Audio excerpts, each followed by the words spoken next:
Hey everyone, my name is Hannah Adams and I currently serve as Miss Covered Bridge 2022, and I will be competing for the job of Miss Alabama in one short month.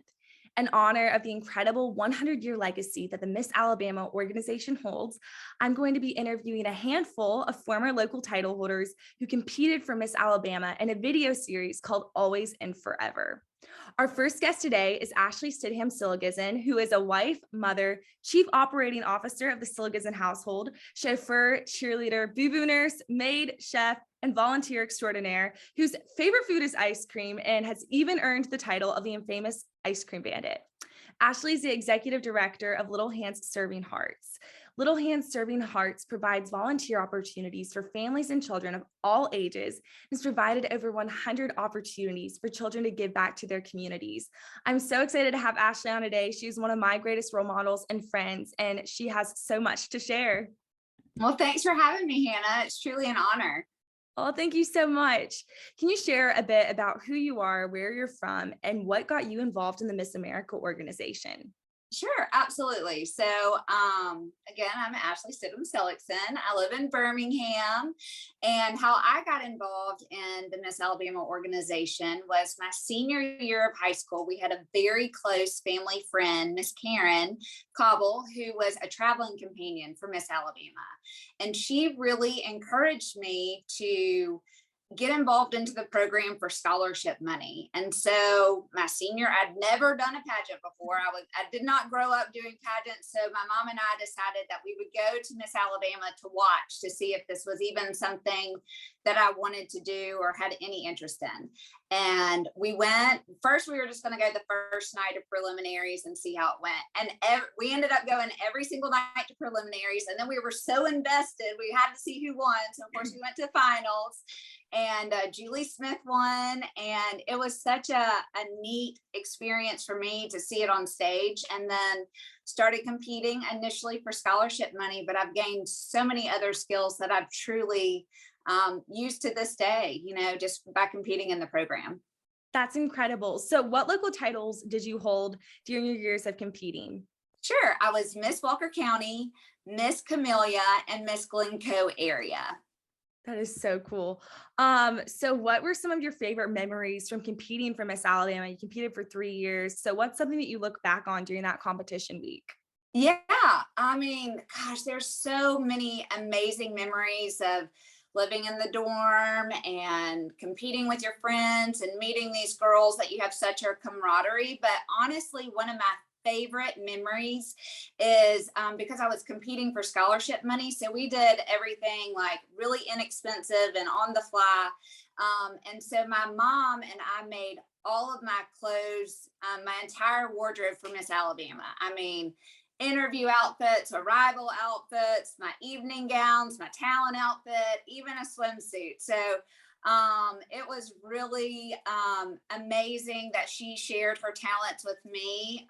But some of my favorite memories are really spending them with her and designing wardrobe and picking out fabric and then the whole process of making them. And it's really just so special that I have those mementos that we had. And kind of a funny story was every year we made my wardrobe. So same, we repeat, every year. And the first year I competed at Miss Alabama, she went to Build-A-Bear and she got a Build-A-Bear. And then she made my evening gown to match the bear that I wore. And then every year, like one year she did my swimsuit that she had made. One year she did my talent outfit. And so not only do I have like my big girl clothes, I also still have all the bears that have all the outfits. I'll have to take a picture of them and like send them to you because Yeah, we'll post this on yeah. with this interview. We have to share this. Yes. That's so special though that you got to do that with your mom. She's the best, by the way. Has been such an awesome supporter throughout this journey. Very, very blessed. Very blessed. So what was your favorite area of competition when you were competing? God, that's such a tough one. I would either say interview, because I gained so many amazing skills and got to talk about, back in the day, we called it our platform. That's something I was so passionate about. And mine was campaign resolution, started a nonprofit that provided educational opportunities for teens to learn about the dangers of underage drinking and driving, because that was something that hit really close to home to me. Through my tenure of competing at Miss Alabama, I have lost 5 close friends to drunk drivers, all in separate accidents. And so it was really that I felt that I was in a position that I could be an advocate and really take that platform and bring educational awareness to that issue. That's one thing about the Miss America organization I just love is the service aspect of it. These women are getting in their communities and they continue their service. And that's exactly what you've done. With the Miss Alabama competition being about a month away, some girls who are competing might be watching this, and I'm competing as well. So what is your best piece of competition advice for us? To be yourself and always to remember to be the authentic you, because everyone else is taken. That's so good. I love that. So what was your greatest takeaway from your years competing for Miss Alabama? And how have you seen those skills that you learned competing translate over into your professional life? Gosh, like I said before, there are so many valuable skills that I've really learned from the organization, from interview skills, being able to have rapid fire questions under pressure, from all ends of the spectrum, even some controversial issues of how you can handle yourself. Grace under pressure on stage and keeping that poise and confidence, believing in yourself. And then, of course, the service aspect. And that is something that has truly, I felt like we had always done community service growing up. And then Miss Alabama, you kind of took it to the next level. That was the first time I'd started a nonprofit and fundraise and did all that. And then now that really led to me starting my own nonprofit when I saw a need of trying to get my children involved in community service to give back to the community. And there wasn't anything that didn't have minimum age requirements that my children could participate in other than the one-off, that church might have once a year. So I really saw a need and then kind of used those skills to kind of start my own nonprofit and still continue to run that today. Wow. Well, you have created such an amazing nonprofit, Little Hands Serving Hearts. So you tell us about the impact that you've been able to make through that and also some of your future plans. Where do you see this going? Yeah, absolutely. With Little Hands Serving Hearts, it completely started as a grassroots effort. Just my husband and I wanted to get our children involved in the community at a young age. And when we started to look for those opportunities, there were a lot of minimum ages. And so in true, what I say, Seligson-like fashion, because my husband is a serial entrepreneur, we decided to start our own. And we've been providing volunteer events for the past 6 years.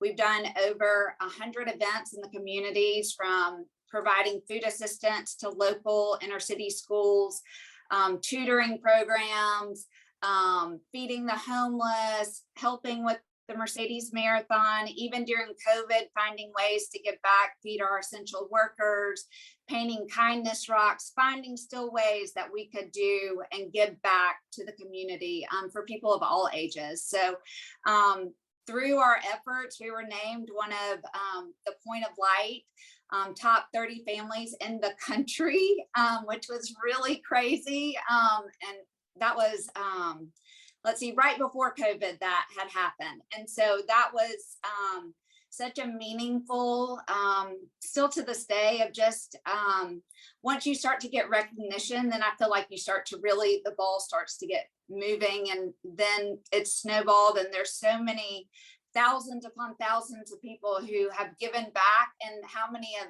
thousands upon 10,000s of people have been recipients of other people's kindness and learning to give back, and compassion and empathy and the importance of community.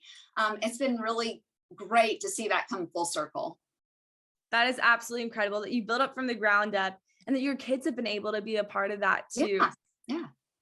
And your family, all of y'all families come to events. And we have loved those service events. Yeah. They're incredible. I know. I'm hoping to come to some more this year. Yes, absolutely. Hopefully it's Miss Alabama. Fingers crossed. Yeah. Yes, yes. Incredible. So how can people keep up with you on social media and Little Hands Serving Hearts? Sure. Of course, I'm on social media like everybody else. Ashley Stidham on Instagram and Facebook. Also, you can find me as Ice Cream Bandit. I do a dessert blog. It's one of my favorite things to eat and do. So you can follow the Ice Cream Bandit for my favorite desserts. And then also Little Hand Serving Hearts, all one word, on Instagram and Facebook. And then the website for Little Hands is littlehandservinghearts.org, and find ways that upcoming events, ways to get involved. We'd love to have people of all ages, which has been really neat to see, older ones helping younger ones, and everybody experiencing the true art of giving to others. Guys, go check out her awesome social media and also Little Hand Serving Hearts to stay tuned for some awesome events to go to. Yeah. Thank you so much for coming on today. We have so many awesome more guests that we are going to bring on to Always and Forever in the future. So stay tuned for those interviews. Awesome. Well, thank you, Hannah, for having us. Thank Or you. me.